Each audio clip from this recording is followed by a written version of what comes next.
Talakayang Bayan. Masusing pag-uusapan ang mga programa at proyekto ng bayan. Talakayang Bayan. Ilalahad ang mga plano at direktiba ng pamahalaan. Pag-aaralan ang bawat anggulo ng sitwasyon. Lilinawin ang bawat issue. Magbibigay ng matalino at makabuluhang talakayan. Talakayang Bayan. At nagbabalik ang ating programang Impormasyon ng Bayan para sa lahat. Nandito na po tayo sa ating ikalawang segment, ang Talakayang Bayan. Mapalad po tayo sapagkat makakasama po natin ngayong umaga ang isa sa mga magigiting na empleyado ng ating lokal na pamahalaan ng bayan ng Brooks Point. Hindi naman lingid sa ating kaalaman na darating na po ang buwan ng Desyembre kung saan tayo po ay magse-celebrate na naman ng Yuletide season. So, Pasko para sa iilan, kung kaya't makakasama natin ngayong umaga ang isa sa mga miyembro ng committee para sa kasiyahan sa bayan. Sabay-sabay po nating welcome si Sir Jiro or si Sir Muhsin Jiro Ibrahim III. So, ayan, magandang umaga po, sir. Yes, magandang umaga po. And of course, sa lahat ng mga tagapakinig natin at nanonood po ng ating programang ito, magandang araw po sa inyong lahat. So, yun po, ang una po nating katanungan, kamusta naman po ang isang Sir Jiro ngayong papalapit na pong matapos ang taong 2025? Actually, both a little bit busy, but at the same time, feeling accomplished. Kasi, kumbaga, all throughout this year, yung 2025 has been a roller coaster, no? Pero, at the end of the day, what truly matters, madami tayong impact na nagawa today in partnership and as part of the municipal government of Brooks Point. So, tatawagan natin para tayong booked and blessed. Yes. Booked and blessed si Sir Jiro. Palagi siyang busy. Pero bagamat busy ay hindi naman po siya nagpapabaya, and at the same time, hindi pinagbibigyan dito sa ating programa Impormasyon ng Bayan para sa lahat. So, sir, maraming salamat po ulit sa pagpapa-unlock ng interview po ito. Ngayon naman, sir, ay alam po natin na malapit na po ang buwan ng Desyembre kung saan taon-taon po nating sineselebrate o pinagdiriwang ang kasiyahan sa bayan dito sa bayan ng Brooks Point. So, bale po, sir, gusto lang po sana naming tanungin at para maliwanagan din po ang ating publiko sa lahat po ng ating mga tagapakinig, kung ano nga po ba yung pangunahing plano at mga programang inihanda ng lokal na pamahalaan ng bayan ng Brooks Point para sa kasiyahan sa bayan ngayong buwan ng Desyembre. Yes, talagang abangan nyo po yung pagdiriwang natin ng kasiyahan sa bayan. Alam po natin, dito sa bayan ng Brooks Point, talagang kilala ito bilang pagdiriwang natin ay sinasagawa natin tuwing buwan ng Desyembre. Tinawag po natin itong kasiyahan sa bayan na dati kilala din sa tawag na Paskuhan sa Bayan para lang mas maging non-sectarian po siya. Yes. At nang sa ganun talagang ma-enjoy po ng ating mga kababayan regardless kung ano ang paniniwala, kung ano po yung mga ipinagdiriwang. Ito po ay talagang panglahat at wala pong iniiwan na sektor sa ating pamahalaang bayan dito sa Brooks Point. So ngayon po, sa darating na Desyembre, ilang araw na lamang, no? At talagang abangan nyo yung iba't ibang mga programa. Marami po tayong mga aktibidad. Mainly, ito ay mga night shows. Pero talagang gusto namin linawin itong kasiyahan sa bayan is giving people a venue to stroll. Yes. Para maglakad-lakad, mag-enjoy ng mga food, at the same time to enjoy the company of their loved ones. At gayon din po, bukod sa mga night shows, abangan nyo rin yung mga film shows natin na ipapanood natin. Dahil syempre may bago din tayong mga resources sa pamahalaang bayan ng Brooks Point sa pangunguna ng punong bayan natin. Bukod sa meron tayong event center, mas pinaganda pa po dahil meron tayong dagdag ng LED wall. Kaya naman sa mga gusto ding enjoy yung mga night shows natin and at the same time, enjoy yung company ng kanilang loved ones while watching yung ating cinema dito sa bayan ng Brooks Point. Definitely, abangan nyo po yan. So yan po, na-mention po kanina ni Sir Jiro dahil patapos na ang taon. I think, sir, gusto ko pong tanongin, excited na po ba kayo sa taong 2026? Definitely. Sobrang daming plano for 2026. Talagang this year, gaya na sabi ko kanina, up and down, madaming challenges, pero we came out stronger and we're ready to face 2026. At gayon din, no, yung talagang paninindigan ng punong bayan natin ni Mayor Cesario R. Benedito Jr. na talagang mas handa, mas pagagandahin pa natin at mas magiging mas progresibo pa ang ating bayan sa mga darating na taon. At nagsisimula yan, syempre, ngayon pang darating na 2026. So, yun po sa darating na 2026. So, mas excited po kami sapagkat hindi po lingid sa kaalaman ng lahat na si Sir Jiro po, siya na po ngayon ang ating Municipal Youth Development Officer Designate. Siya na po ang may hawak ng MYDO. So, sa lahat po ng mga kabataan din nakikinig sa programang ito, ay asahan po natin na magkakaroon po tayo ng mga fun-filled activities po na talaga pong matututunan natin dito sa ating programa, especially sa parating na taon na 2026. So balik po tayo sa ating sir, no, sa ating topic. So ano po yung maaari naming asahan sa selebrasyong ito bukod sa mga nabanggit niyo po kanina? At meron po bang mga bagong highlights o event segments na bago sa ating mga kababayan ngayong taon? Ngayong taon po, ilan sa mga asahan yung mga programa. Siyempre, ang kick-off natin ay sasagawa ngayong darating na December 1. Malapit na po yan. Sana po magkakasama tayong lahat sa ating Brooks Point Event Center. Yes. Yung programa po natin dito ay sasagawa natin sa labas ng Event Center. Dito sa paikot sa ating giant Christmas tree. At kasunod niyan, isasagawa din po yung Artist Guild of Brooks Point Variety Show. So makikita natin yung iba't ibang mga talento. That is right after the lighting ceremony ng ating giant Christmas tree at ng ating mga decorations. And then for the days that follows, of course, yung paborito ng mga taga Brooks Point, ang usapang sports, no? Yes. May basketball po tayo, magpapatuloy po yan at magre-resume yung mga programs natin tentatively by December 16. Nandyan na po yung mga nightly shows natin. Meron po tayong mga palabas mula sa ating universidad dito sa bayan ng Brooks Point. Ang PSU Night o Palawan State University Night. Nandyan din po syempre ang BPNHS para sa kanilang night. At meron din po tayong LGU Sparkles o The Moments of Joy Night na kung saan ay pagdiriwang din natin yung mga accomplishments ng ating mga kawani. Kayo, no, ng ating mga partners po. At the same time, magkakaroon din ng Congressman's Night. Yan ay tentatively scheduled for December 17 to 18. And then, of course, during nung talagang Noche Buena o salubong sa Pasko, wala po tayong programa. Pero definitely, magpapatugtog pa rin po tayo sa ating Municipal Event Center para sa mga gustong mag-stroll around with their loved ones. And of course, abangan nyo rin yung mga fireworks display natin. At ang pinaka-importante, no, ay yung ating countdown to 2026. Yes. Sana yung mga kababayan natin, nandyan po talaga tayong lahat. At magsama-sama tayo at tuloy-tuloy sama-sama nating salubungin yung mga darating pang taon para sa bayan ng Brooks Point. Nakaka-excite, no? Yes. So, hindi ako speechless kasi sobrang excited na ako. So, bilang isang kabataan din at talagang lumaki dito sa bayan ng Brooks Point, kitang-kita ko ever since siguro mga 2010s na masaya ang Pasko dito sa bayan ng Brooks Point. And I believe na masasaya pa siya ngayong taon. Yes. So, yan sir, kung mayahambing niyo po yung selebrasyon ngayong taon ng kasiyahan sa bayan, paano niyo po ito maihahambing sa nakaraang taon?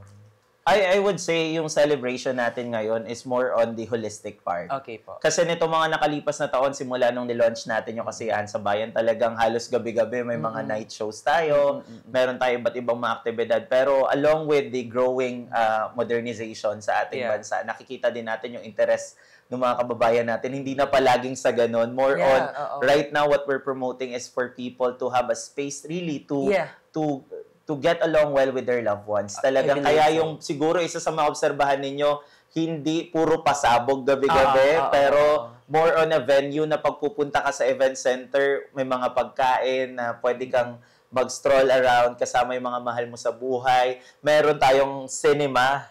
Dadalhin natin ang cinema dito sa bayan ng Brooks Point gamit yung mga bago nating resources kagaya niyan, 2 ng LED wall ng Brooks Point. So, pwede pong ma-enjoy natin yung mga yon. Definitely on that, yung setup po natin sa ating film showing, hindi nakaupo. Kasi gusto namin maglatag po yung mga kababayan natin. Pag pumunta sila doon, magdala kayo ng picnic mat, magdala kayo ng patadyong, banig, kung ano mang gusto nyo. Huwag lang po magdala ng kulambo kasi wala kayong masasabitan doon. But definitely, lalatag kayo doon ng picnic mat ninyo. You can bring foods with you. And then, of course, enjoy yung cinema with your loved ones. Para lang, yun nga, holistic. Kumbaga, mas ma-promote natin na iba to sa foundation eh. Kumbaga, yung foundation, puro pasabog. Nandyan yung mga artista, nandyan yung mga kung ano-ano mga sorpresa. But this time, really, what we want to provide Brooks Pointers is a space where they can reminisce memories with their loved ones. Yes, sobrang importante yun. At yun yung isa sa mga diwa ng buwan ng Disyembre, na hindi, regardless of the religion, is kailangan nating makasama yung mga loved ones natin. Even at least once a year. So, minsan may mga summer vacations na hindi natin nakakasama ang loved ones natin. Pero parang malungkot kapag hindi natin nakasama yung mga pamilya natin, mga friends, and even loved ones, relatives, ganyan, so tuwing buwan ng Desyembre. How about, sir, sa dito sa LGU? Kung last year, ay meron tayong, kung hindi ako nagkakamali, anong tawag dun, sir? White elephant po ba yun? White elephant, yes. Ano naman po ang pasabog ng LGU para sa Christmas party or yung sa year-end party ng Sa year-end party LGU? ng LGU, definitely sa mga kababayan natin, sa mga kawani na kasama natin sa pamahalaang bayan ng Brooks Point, ngayon po ang focus natin parang mga competitions ng mga pinagsama-sama mga opisina, kung sino may pinakamagandang caroling na inihanda po. At bukod dyan, syempre, yung mga sorpresa natin sa ating mga empleyado na sorpresa kaya hindi ko pa pwedeng sabihin, no? But definitely part of the program din para sa ating year-end party. Pero yun, as far as I know, wala tayong white elephant kasi ayaw nating ulitin yung konsepto. Pero marami pa po tayong mga pinagpaplanuhan currently ongoing in partnership with the Human Resource Management Office. Thank you so much. And with that po, pasalamatan din po natin ang ating HRMO, si Ma'am Luz T. Galicia, na talaga pong napakasipag at ginagawa po ng paraan upang mapagserbisyohan ang lahat ng kawanay dito sa ating munisipyo. So ayan po, kamusta naman po ang suporta at ugnayan ng LGU sa inyong programa, especially dito po sa Kasiyahan sa Bayan sa paghanda ng nasabing pagdiriwang? Meron po ba silang dagdag na tulong o pondo para mas mapalawak yung saklaw ng mga activities? Yes, ang bayan ng Brooks Point, kung napapansin ng mga kababayan natin, talagang kung pag-usapan natin yung development, sobra. Okay, no, this year pa lamang, bukod sa meron tayong mga iba't ibang mga bagong enterprises, mga bagong malalaking business, may Watsons na ang bayan ng Brooks Point. Mukhang mas malaki pa nga ito actually sa mga branches nila sa Puerto Princesa. Feeling ko mauubos ang Watsons sa darating na December. Yes, kasi dadayo rin yung mga kapitbahay natin na mula sa ibang munisipyo. Talagang nakikita nyo naman po yung focus po ng ating administration pagdating sa suporta ng ating administrasyon, sa pangunguna natin po ng bayan, Mayor June Benedito, talagang sobra-sobra. Hindi lamang sa mga aktibidad gaya nito, hindi lamang sa mga programa, kundi gayon din sa mga talagang physical na mga proyekto na nakikita natin na yung infrastructures. Bukod sa infrastructure, tingin ko, isa sa mga magpo-point out natin when it comes to the support to progress of the administration is yung atin pong mga investments na meron tayo dito na nakikita natin tuloy-tuloy na papakinabangan din ng ating mga kababayan. Kaya niyan nga ng Watsons at ng iba pang mga enterprises. So, ayan naman po, pagdating sa suporta, hindi na tayo nag-allocate ng additional na supplemental budget for this kasi kumbaga maraming nakikitang mga social services na mas kailangang pagtuunan ng pansin.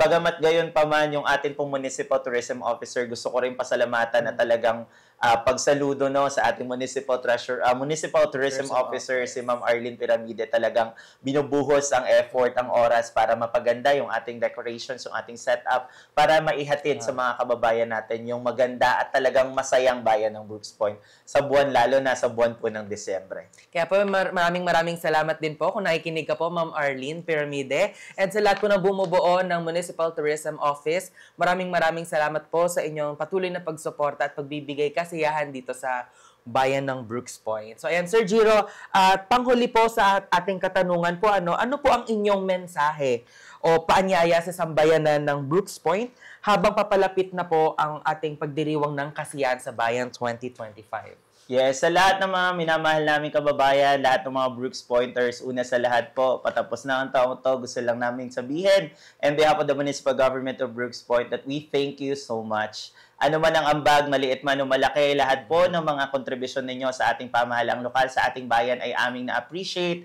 at sobra-sobra o lubos-lubos na pinasasalamatan. Kaya naman, yung pagdiriwang to, hindi to pagdiriwang ng bayan ng Brooks Point o ng pamahalaang lokal lang. Pagdiriwang nating lahat, kaya po, please lang, samahan nyo po kami sa ating mga aktibidad, sa ating mga programa, and together, let's face the challenges prepared for us by 2026. And together, sama-sama po tayong salubungin yung bagong taon, tapusin ang taong 2025 at salubungin ang darating na 2026 bilang isang progresibong bayan ng Brooks Point. So yan, sir, meron ka po bang message or gusto pong i-shoutout or ipaalam po sa ating mga listeners? Ayun, siguro medyo maiiba lang ako ng konti. Nabanggit kanina ni Sir Joshua na ako po currently ang Municipal Youth Development Officer designate ng bayan ng Brooks Point. Nais ko lamang ipaalam sa lahat ng kababayan bayan natin. Ongoing po ngayon yung ating training needs assessment dahil nais namin na sa darating po na 2026, yung mga programa ay hindi yung gusto ko lang, gusto namin, kundi yung talagang gusto ng mga kababayan natin. At kailangan ng mga kabataan natin. Kaya naman po sa mga hindi pa naka-follow ng ating official Facebook page, i-visit nyo na po ang Bruce Point Municipal Youth Development Office. Nang sa ganun, ma-fill out ninyo yung survey at may parating ninyo sa amin kung ano ba yung gusto ng karamihan, anong klase ng training, anong klase ng workshop, anong klase ng proyekto yung gusto nyong pagtuunan natin ng pansin. And by January 15, mag-i-issue po ang Municipal Youth Development Office ng ating calendar of activities for the entire year 2026 kung saan naka-detail kada buwan kung ano yung mga libre nating mga workshops, training, seminars at kung ano-ano pang mga aktibidad para sa ating mga kabataan. Iikot din po tayo at hindi yung mga workshops natin hindi dito lang sa bayan kundi pupunta tayo mismo sa mga barabarangay po natin. Aside from that, nais din po namin kayo imbitahan. Ongoing din po yung ating KK profiling o Katipunan ng Kabataan profiling para sa mga kabataan natin ages 15 to 30 years old. I-fill out nyo po yan na sa ganun po ay makapag-comply tayo pursuant to DILG Circular 2022-03. So sa lahat po ng mga kababayan natin, please lang, be our partner in progress dito po sa bayan ng Brooks Point. Nakapag-KK profiling ako, nag-fill up ako ng form doon. Grabe, thank you so much. Siyempre, gano'n ang support ako sa inyo, katulad ng pagsuporta niya sa amin. Of course, thank you so much. So ayan, hindi po natin namalayan ng oras at talaga naman po napakaginto ng oras ng ating nag-iisang Sir Giro. So ayan po sir, maraming salamat po ulit sa pagpapaunlak ng interview po na ito at nawa po'y marami pong mga kababayan ang ma-enlighten po at ma-excite katulad ko sa darating po na kasiyahan sa Bayan 2025. So ayan po, magbabalik po ang aming programa, Impormasyon ng Bayan para sa lahat, pagkalipas lamang po ng ilang paalala. Talakayang Bayan. Masusing pag-uusapan ang mga programa at proyekto ng bayan. Talakayang Bayan. Ilalahad ang mga plano at direktiba ng pamahalaan. Pag-aaralan ang bawat anggulo ng sitwasyon. Lilinawin ang bawat issue. Magbibigay ng matalino at makabuluhang talakayan. Talakayang Bayan.